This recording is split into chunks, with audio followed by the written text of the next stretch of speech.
Hey, it's Amy. Welcome back to my cave, where it is actually not dark today because I am filming early. This is very strange. The sun is extremely bright right now. I just finished doing a buddy read of Persuasion by Jane Austen. It's a reread for me. I did it with some lovely folks who I'm going to tag below.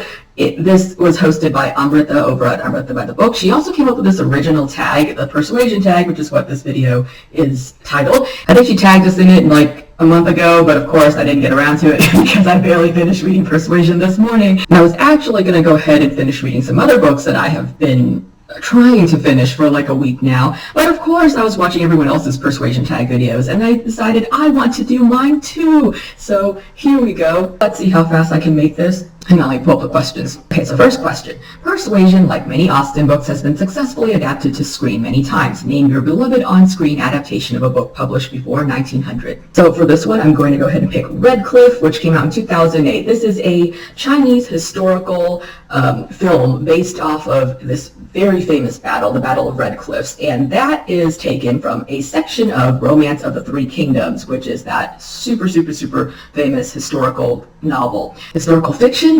Historical? You know, no one was around in ancient China, and there aren't enough records existing for us to verify what was true and what was not, so let's just assume that it was partly historical and partly fiction. The movie itself is only 50% historical, according to the director. If you're familiar with the Dynasty Warriors video games, this is that cast of characters and that period of time. Actually, I think it might have been right before Dynasty Warriors, so basically before the Three Kingdoms were split into three kingdoms, where they were still only one kingdom under an emperor that was pretty much a puppet to Cao Cao, who is this warlord or like very prominent general who gets villainized a lot in Chinese history. I'm not quite sure that he was as villainous as they make him out to be, but I do know that they praise the virtues of the southern generals a lot, the ones who are always fighting him on the battlefield and in the famous like poems and tales. Regardless of whether or not you know anything about this time period, I think if you are a fan of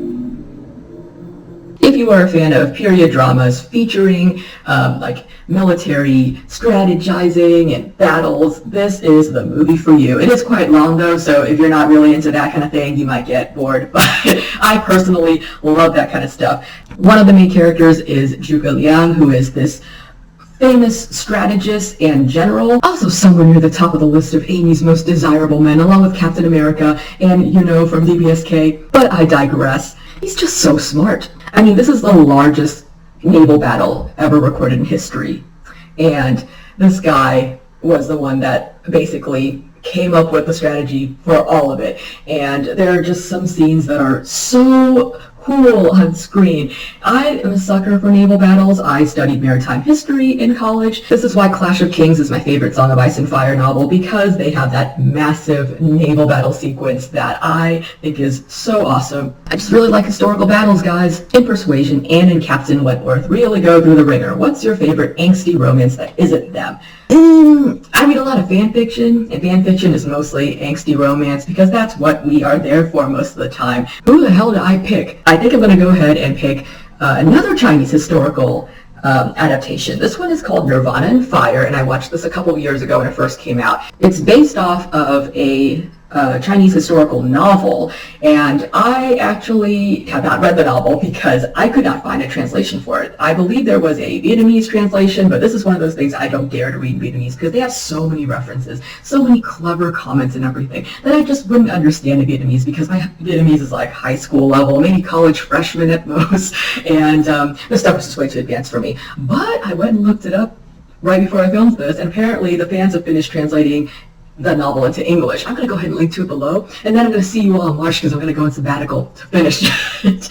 This is a revenge tale. It starts out with the protagonist, Lin Shu, who is 17 years old and fighting in his first couple of battles as a general because he's the heir of this very prominent military family. And the emperor is like this kind of suspicious dude, and he's always like, everyone's plotting against me, everybody wants my throne, because he himself was, I guess, a usurper. And so at the beginning, these forces are heavily overwhelmed, and they barely manage to pull through, only family to be betrayed and ambushed by their own allies and then framed for treason. The men who are on the battlefield are all believed to be killed, and all the women who are in the capital still commit suicide. The estate is shut down, the family's name is disgraced, but it turns out that Lin Shu, the protagonist, didn't actually die at this battle. Like, he survived with all these horrible injuries, and in the course of his recovery, he ends up basically transforming completely. Like, his physical appearance changes. He goes from looking like this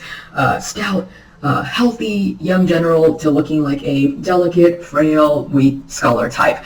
And I'm assuming his face looks different as well. But the point is, he ends up going around amongst the martial arts clans outside in the Jianghu, which is where all the martial arts factions in Chinese fantasy novels are located. And he establishes his reputation for himself as this brilliant strategist and leader. So it is under the guise of being this strategist dude, Mei Changsu, that he goes back to the capital and reunites with Prince Jing, who is his childhood best friend. And Prince Jing does not know that Mei Changsu is Lin Shu. He thinks Lin Shu died long ago in battle, and he's been mourning him, kind of like a widow, like Penelope in the Odyssey. And there's so much sexual tension between them, but of course there's like that whole, okay, like Lin Shu goes, I cannot get in the way of his destiny because I want him to ultimately be emperor. The problem is that Prince Jing is not a favored prince. Like, the emperor has two sons that everybody thinks will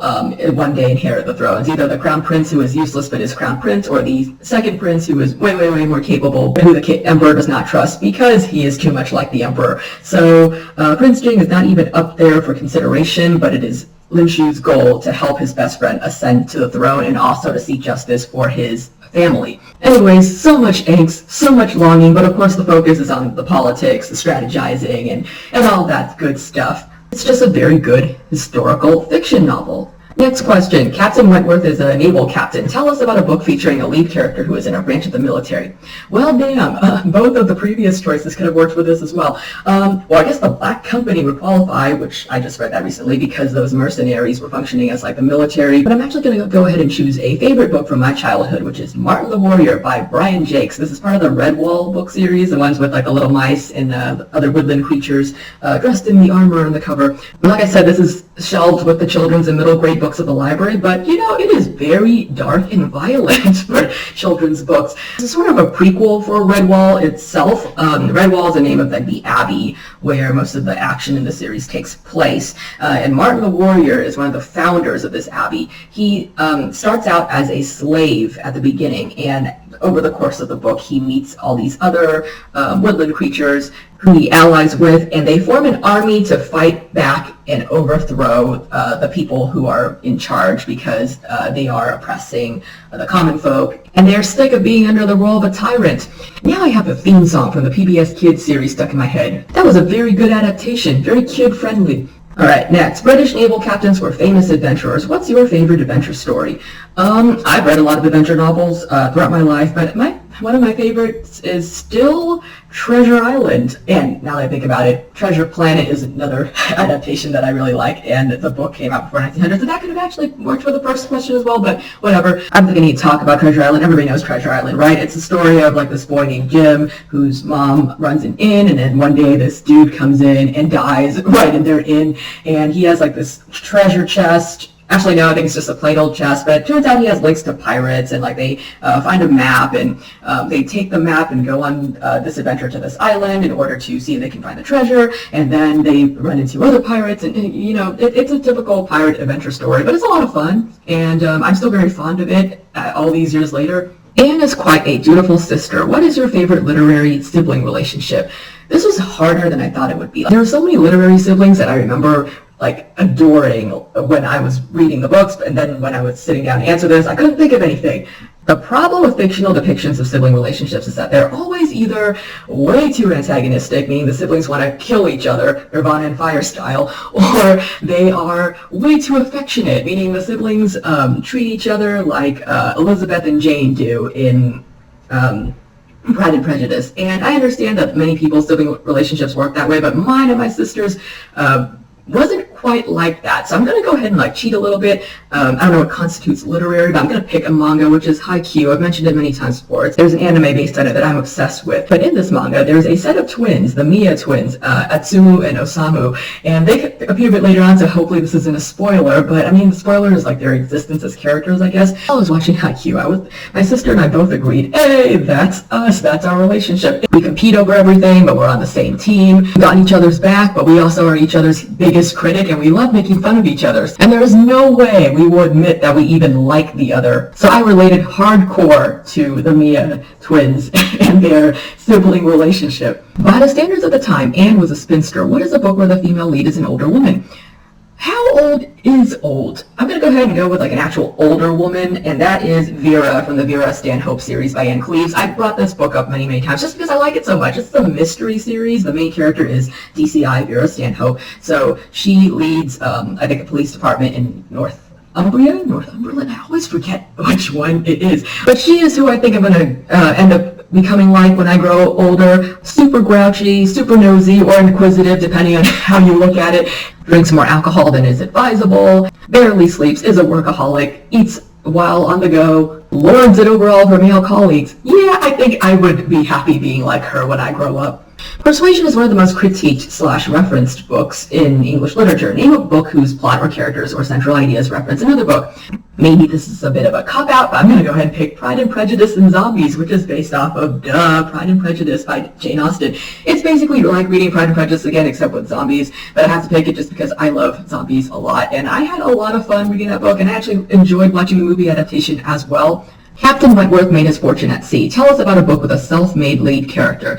Now, I had to think long and hard about this one. I felt like all of my mental energy went towards trying to answer this question. But I ended up picking Moll Flanders from Moll Flanders by Daniel Defoe. Moll is one of my favorite classic literature characters. Moll was born in a women's prison, and she, due to her good looks and just how clever she is, she manages to get placed into a good family, working as their maid, I believe. And it's from that point on that she manages to work her way up to financial independence, and she goes about it in typical historical fashion. Women weren't allowed to hold their own wealth in a way that they are nowadays. So as a woman from an impoverished background, she had to scheme and charm and manipulate her way into getting what she wants. And she is just so resourceful. I admire her for how bold she is and how smart she is. She is just charismatic and she's good looking, so that helps a lot. But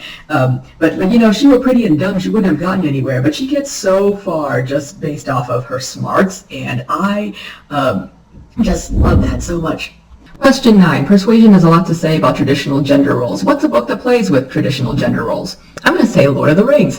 And at first I was thinking mostly of Éowyn, who I think most of us know the story of Lord of the Rings. She takes up a sword and joins her uncle and brother in battle. She's a badass. She's one of my favorite characters. But I was also thinking of Galadriel, who, when she was a young elf maid, or whatever you call a young elven woman, she turned against the dude who was in charge. I forgot his name all of a sudden. That's why I'm just going to call him that. But she went on the run, and then after she became the Galadriel that we meet in the book, or in the movies, even though she does defer to Celeborn for some advice, he is her husband and everything, she clearly is more powerful than he is, and it is very obvious to me who wears the pants in their relationship. There's also Luthien from the Beren and Luthien tale that Aragorn tells at one point in the novel. It also shows up again in the Silmarillion. I don't remember all the details of this tale, but I do know that it's supposed to parallel Aragorn and Arwen's relationship, as in it's a human man and a elven maiden. But the main thing I remember was that there was one point where Beren was imprisoned, and Luthien actually goes and rescues him, which I didn't expect and thought was really cool. I'm actually on the lookout for more stories like that, where there's a woman in a role that would typically be a man's and vice versa. If you're aware of such a novel, please let me know in the comments below. I would appreciate it so much. Anyways, I'm going to end right here. This got very long, so see you next time. And wait, I need to tag some people. I usually am too lazy to tag people, but this time I actually have some people whose answers I am interested to hear. I'm going to link all their channels below as well, so go check them out. First person is Lyra from Lyra Bets. I'm always getting ideas for what to read based on what I see in her channel. I'm curious to see how she answers these prompts. Next is Evie, who I know is also rereading Persuasion, so I want to see you fill out this tag. I'm also going to tag Alicia Guzman and John from Hey Y'all Listen Up and Sunny Luca. And I'm going to go ahead and end right here. See you next time. Thanks. Bye.